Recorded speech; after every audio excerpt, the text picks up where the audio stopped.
بسم اللہ الرحمن الرحیم۔ السلام علیکم ناظرین، آج آپ کے ساتھ ایک میتھڈ شیئر کروں گا۔ اس میتھڈ کو کہتے ہیں SQ3R۔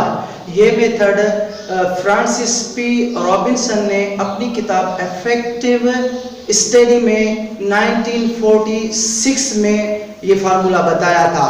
تو اگر کوئی بندہ اس میتھڈ کے تھرو اسٹڈی کرتا ہے تو وہ اپنی یادداشت کو 10 گنا زیادہ بڑھا سکتا ہے۔ SQ3R ہے کیا؟ S means سروے یعنی جائزہ لینا، Q means questions یعنی سوالات اپنے آپ سے پوچھنا اس سبجیکٹ کے متعلق، R means ریڈ یعنی اس مضمون کو پڑھنا، ریکال means اس کو یادداشت پر زور ڈال کر یاد کرنا، اور ریویو means اس ٹاپک کو جو آپ نے پڑھا ہے 24 گھنٹے کے اندر دہرانا۔ تو آپ اس SQR کی مدد سے کسی بھی ٹاپک کو کور کر سکتے ہیں۔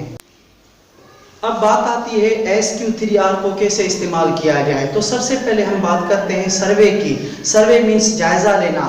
اب آپ جو بھی ٹاپک پڑھنے والے ہیں یا جس بھی ٹاپک کا مطالعہ کرنے والے ہیں تو اس کا آپ نے جائزہ لینا ہے، سروے کرنی ہے۔ مثال کے طور پر آپ نے کوئی ٹاپک چوز کیا ہے تو فرسٹ آف آل اس ٹاپک کی فہرست دیکھیں گے کہ اس کے اندر سب ٹاپکس کون سے ہیں۔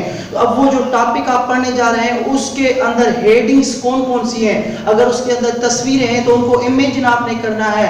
تو اسی طرح اوور آل جب آپ کسی بھی مضمون کا آپ سروے کریں گے تو آپ کے سامنے اس ٹاپک کے اندر ہے کیا آپ کو پتہ لگ جائے گا۔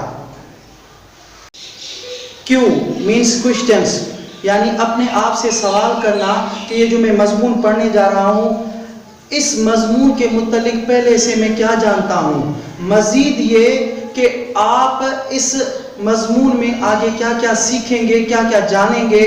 میں مثال دوں آپ کو، جس طرح ایک کھلاڑی ہوتا ہے کھیل کے میدان میں جانے سے پہلے ہلکی پھلکی ورزش کرتا ہے جسے ہم وارم اپ کہتے ہیں تاکہ وہ اپنے آپ کو تیار کر سکے اس کے لیے، تو ٹھیک اسی طرح آپ نے بھی اس ٹاپک کے متعلق خود سے سوالات کرنے ہیں۔ اگر مزید آپ کو میں مشورہ دوں کہ آپ جس بھی ایگزامز کی تیاری کرنے جا رہے ہیں اس کے اگر آپ کو پاسٹ پیپر مل جائیں تو آپ ان پاسٹ پیپرز کو دیکھیں کہ اس مضمون کے تحت پاسٹ پیپر میں کس طرح کے سوالات آ گئے ہیں، تو آپ جب تیاری کریں گے تو امتحانات کو سامنے رکھتے ہوئے اس کے نقطہ نظر سے آپ اچھے انداز میں تیاری کر سکتے ہیں۔ اب آپ کے ساتھ ذکر کریں گے 3R کا، جو پہلی R ہے جسے ہمیں ریڈ کہتے ہیں۔ اب آپ نے کرنا کیا ہے کہ اوور آل آپ نے اس مضمون کا جائزہ بھی لے لیا، سروے بھی کر لی، اپنے آپ سے کوشچن بھی پوچھ لیے، پاسٹ پیپر جو میں نے آپ کو مشورہ دیا کہ ہو سکے تو اس کو بھی دیکھیے گا تاکہ وہ جو مضمون آپ پڑھنے جا رہے ہیں تو ایگزامس میں اس کہ کس طرح سے سوالات آتے ہیں۔ جب آپ اس مضمون کو پڑھیں تو کوشش کریں سمجھ کر پڑھنا ہے، انڈرسٹینڈ کر کے پڑھنا ہے۔ مثال کے طور پر کوئی چیز سمجھ میں نہیں آ رہی تو اس کو انڈر لائن کریں، اس کی میننگ وغیرہ نکالیں تاکہ اس کو سمجھیں، تاکہ آپ سمجھ سکیں، اور سمجھ کر جب آپ پڑھیں گے تو اس سے ہوگا کیا کہ وہ مضمون آپ کو سمجھ میں آنا شروع ہو جائے گا۔ اب دوسرا اسٹیپ یہ ہے کہ ریکال کرنا ہے۔ آپ نے ٹاپک کو پڑھا، سروے کی، کوشچنز کیے، اب آپ نے تھوڑا سا اپنے دماغ پر زور ڈال کر اس کو یاد کرنے کی کوشش کرنی ہے۔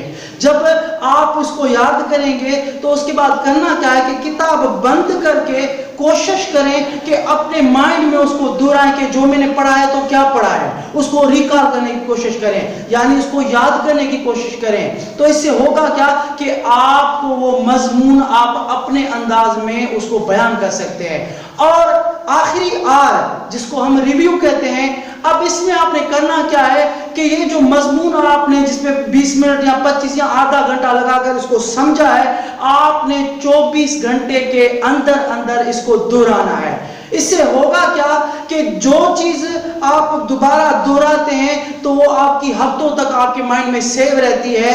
کہ کیوں کہ ریکال کرنے سے جو آپ نے آدھا گھنٹہ پڑھا تھا 5 یا 10 منٹ لگا کر آپ اس کو تھوڑا سا ریویو کریں گے جب، تو وہ چیز آپ کی مہینوں تک آپ کے مائنڈ میں سیو رہے گی۔